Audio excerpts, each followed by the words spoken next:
안녕하세요. 배당의 민족입니다. 지난 2025년 7월 31일 정부의 세제 개편안이 발표되면서 코스피 5천을 기대하던 투자자들 사이에서 실망 매물이 많이 나온 것으로 확인되고 있습니다. 특히 투자자들은 대주주 한도를 10억 원으로 하향 조정하는 개편안과 배당소득 분리과세에 대한 개편안에 관심이 많은 것으로 확인됩니다.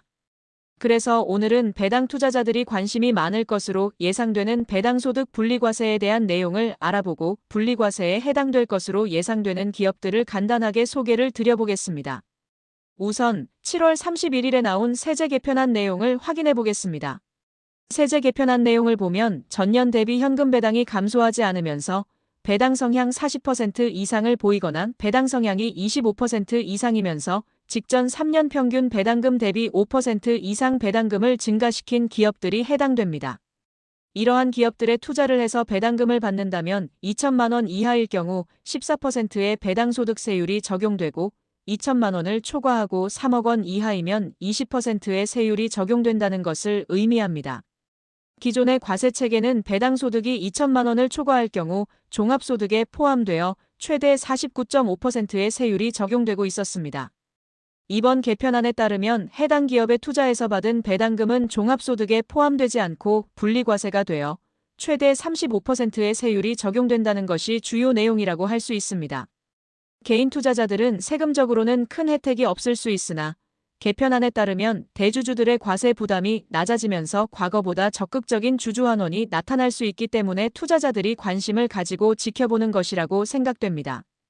아직 확정안이 아니고 3억 원 초과분에 대해서도 25%로 분리과세를 해야 한다는 의견이 있으니 참고해 보시길 바라겠습니다. 그럼 지금부터는 배당 성향 40%를 넘길 것으로 예상되는 고배당 기업을 확인해 보겠습니다. 첫 번째는 SK텔레콤입니다. SK텔레콤은 최근 3년 평균 배당 성향이 70%에 가까운 모습을 보였습니다. 3년 평균 배당 수익률도 6.73%를 보이고 있습니다. 2025년에는 유심 사태 영향으로 순이익이 감소하면서 배당 성향 90% 이상을 보일 것으로 예상되고 있습니다. 평균 배당 수익률은 높게 나타나고 있으나 배당 성향이 높다 보니 배당 성장률이 낮은 것이 아쉬운 부분이고 앞으로도 실적이 크게 증가하지 않는 이상 배당 성장률은 낮을 것으로 예상되는 기업입니다. 두 번째는 제일기획입니다. 제일기획은 최근 3년 평균 배당 성향 60%를 보이고 있는 기업입니다. 2023년에는 배당 삭감이 나타났으나 점진적인 배당 성장을 보이면서 3년 평균 배당 성장률은 7%를 넘기고 있습니다.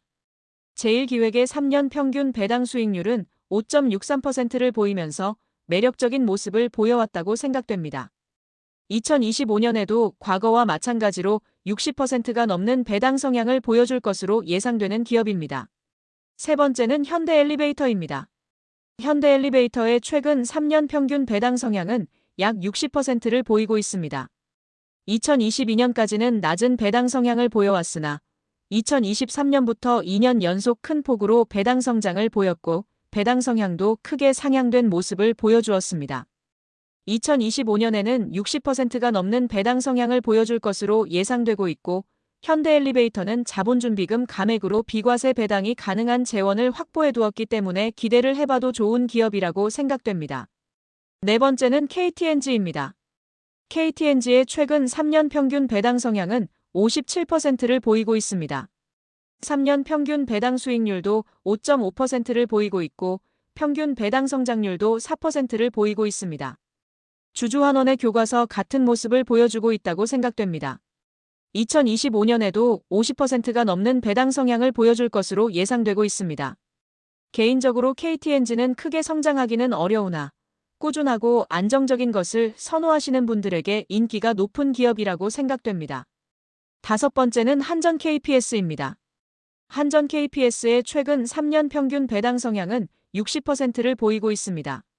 꾸준하게 배당 성장을 보여주면서 최근 3년 평균 배당 성장률은 30%에 가까운 모습을 보여주고 있습니다. 3년 평균 배당 수익률도 5%에 가까운 모습을 보여주고 있습니다.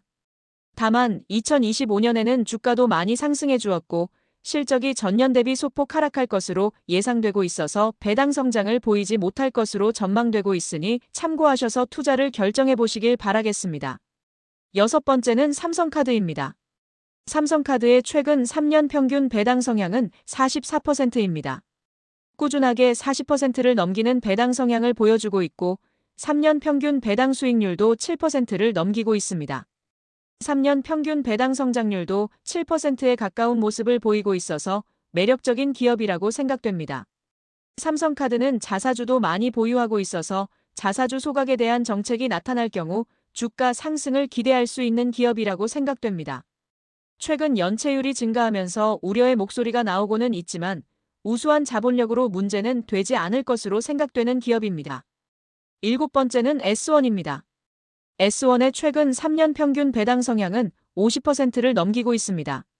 3년 평균 배당 수익률도 4%를 넘겨주고 있고 배당 성장률은 낮지만 점진적인 배당 성장을 보여주고 있어서 관심을 가지고 지켜볼 필요가 있다고 생각됩니다. S1의 실적 성장 가능성이 높지는 않지만 꾸준한 성장을 보여줄 것으로 기대되면서 배당금도 같이 성장을 해줄 것으로 예상되고 있습니다. 또한 부채 비율이 50%도 되지 않기 때문에 재무적으로도 우수한 기업이라고 할 수 있습니다. 여덟 번째는 삼성화재입니다. 삼성화재의 최근 3년 평균 배당 성향은 40%를 보이고 있습니다. 배당 성향 40%에 부합하기도 하지만 삼성화재는 3년 평균 배당 성장률이 16%를 넘기고 있기 때문에 3년 평균 배당금 대비 5% 이상 배당 성장을 보이는 기준에도 부합하는 기업입니다. 삼성화재 우선주의 최근 3년 평균 배당 수익률은 8%에 가까운 모습이고 배당 성장률도 높기 때문에 매력적이라고 할 수 있습니다. 2025년에도 배당 성장이 기대되고 있으니 참고하셔서 투자를 결정해 보시길 바라겠습니다. 아홉 번째는 NH투자증권입니다.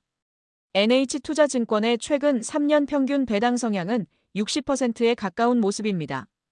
2022년에 큰 폭으로 배당 삭감이 나타났기 때문에 평균 배당 성장률은 마이너스를 기록하고 있습니다.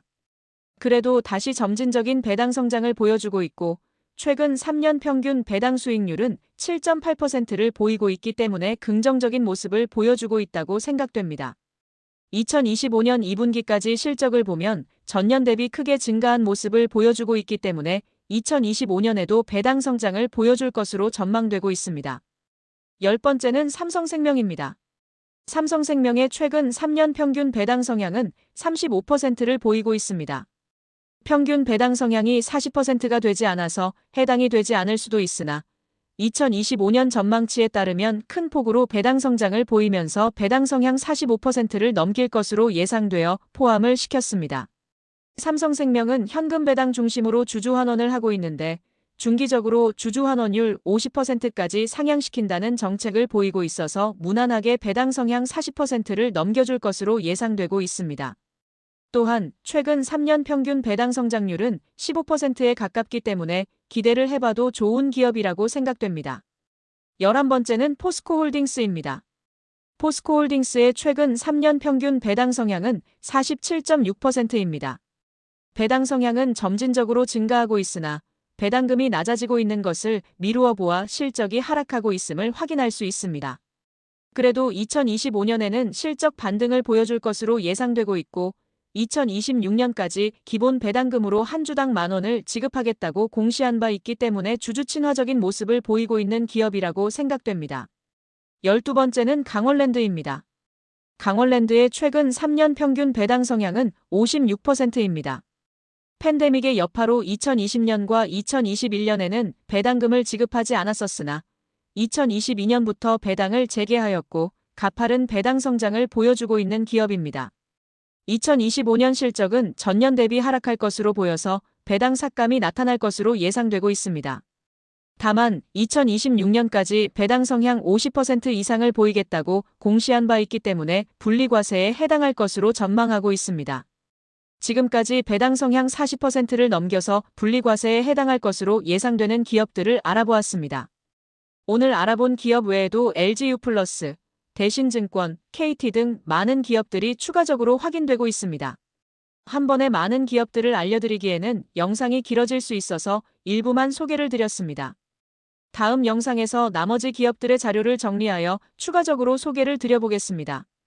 지난 영상에서는 자본준비금 감액으로 비과세 배당을 할 수 있는 기업들을 알려드렸는데 비과세, 배당 기업들도 추가적으로 정리해서 빠른 시일 내로 소개를 드려보겠습니다. 그럼 이상으로 오늘 준비한 영상을 마치겠습니다. 영상 내용이 도움이 되셨다면 구독과 좋아요 부탁드리고 오늘도 끝까지 시청해주셔서 감사합니다.